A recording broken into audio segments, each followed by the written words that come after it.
Assalamualaikum warahmatullahi wabarakatuh. Netizen yang budiman dimanapun Anda berada, apa kabar Anda semua? Semoga ada dalam keadaan sehat walafiat, dalam lindungan dan kasih sayang Allah Subhanahu wa Ta'ala. Amin.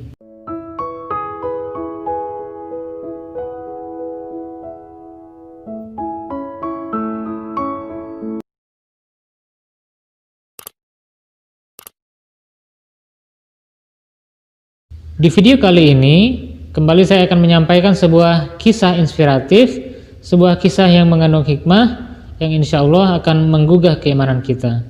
Kali ini berjudul Burung Elang versus Ayam.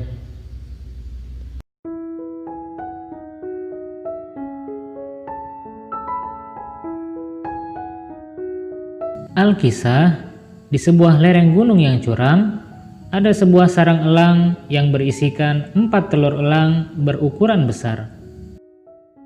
Pada suatu hari, disebabkan tiupan angin kencang, mengakibatkan salah satu dari telur elang itu jatuh menggelinding dan sampai masuk ke kandang ayam yang berada di lembah di bawah lereng itu.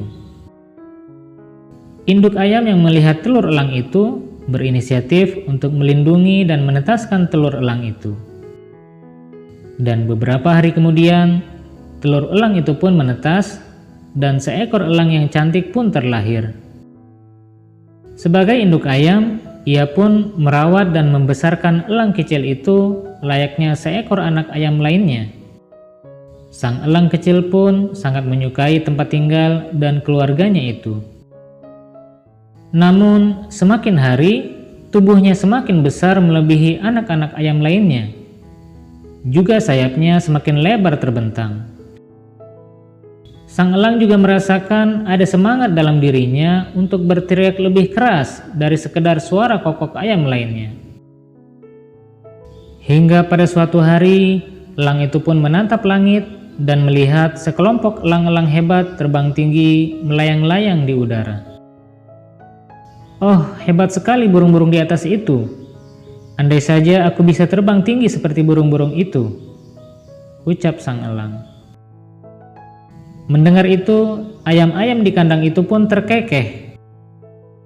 "Kau tidak bisa terbang tinggi seperti mereka. Kau adalah seekor ayam, dan ayam tidak akan pernah bisa terbang," ucap ayam-ayam itu. Elang ini pun terus menatap kagum burung-burung elang di angkasa sana, yang sebenarnya adalah keluarganya yang sesungguhnya. Ia sering menghayalkan ia bisa seperti mereka, terbang tinggi di angkasa, gagah dan mengagumkan.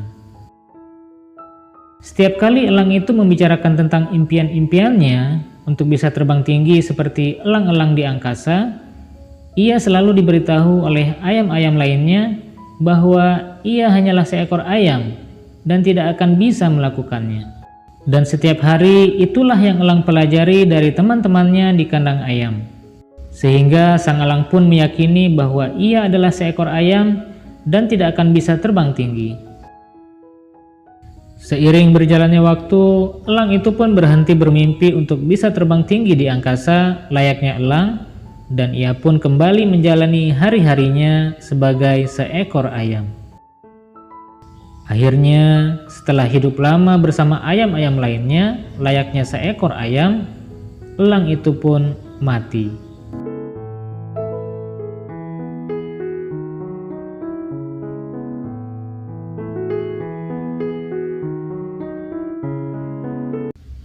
Beberapa pesan moral yang dapat kita ambil dari kisah yang sudah saya sampaikan tadi, diantaranya yaitu, di mana dan dengan siapa seseorang itu bergaul, maka pergaulannya itu sangat mempengaruhi pembentukan karakternya. Dan di sini pun saya ingin menjelaskan bahwasannya kita harus memahami bahwa yang namanya karakter dan kepribadian itu sesuatu yang berbeda. Karakter itu contohnya seperti orang yang galak, orang yang arogan, orang yang ramah, santun, murah senyum, itu adalah karakter. Dan karakter ini bisa dibentuk melalui pergaulannya sehari-hari, ataupun dari tarbiyat ataupun teladan dari orang tuanya, dan juga dari apa yang dia baca, apa yang dia tonton, apa yang dia dengar, itu juga bisa membentuk karakter seseorang. Tetapi yang namanya kepribadian Kepribadian ini adalah anugerah dari Allah Ta'ala, sudah pemberian, sudah karunia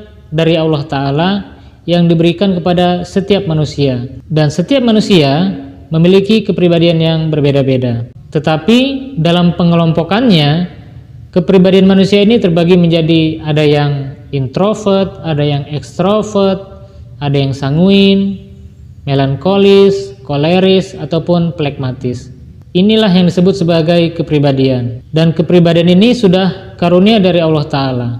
Salah satu dari kepribadian tersebut tidak bisa dikatakan lebih unggul daripada kepribadian yang lainnya. Hanya saja setiap kepribadian seperti melankolis ataupun sanguin dan sebagainya itu memiliki kelemahan dan juga kelebihannya masing-masing, memiliki keistimewaannya masing-masing. Mungkin di video berikutnya akan saya sampaikan lebih terkait tentang kepribadian ini. Nah, jadi di mana kita bergaul, dengan siapa kita bergaul, itu sangat mempengaruhi pembentukan karakter manusia, pembentukan karakter seseorang. Di lingkungan seperti apa kita bergaul, kemudian dengan orang-orang seperti apa kita banyak menghabiskan waktu sehari-hari, maka itulah yang sebagian besar akan membentuk karakter seseorang, membentuk karakter kita. Sebagai contoh, seseorang yang kesehariannya bergaul dengan orang-orang yang biasa berkata kasar misalnya, maka lambat laun pasti kebiasaan berkata kasar akan melekat dalam dirinya. Dia pun akan terbiasa untuk berkata-kata kasar kepada orang lain, karena memang dia terbiasa di lingkungan tersebut. Dan sebaliknya misalnya, bila seseorang dalam kesehariannya biasa bergaul dengan orang-orang yang ramah, santun, maka pasti dia pun akan lambat laun akan bersikap seperti itu. Dia pun akan ramah, akan santun terhadap orang lain. Jadi pengaruh luar biasa dari pergaulan ini akan sangat membentuk karakter seseorang. Dan inilah yang difirmankan oleh Allah Ta'ala dalam surat At-Taubah ayat 119. A'udzubillahi minasyaitonirrajim. Ya ayyuhallazina amanu taqullaha wa kunu ma'as-shadiqin.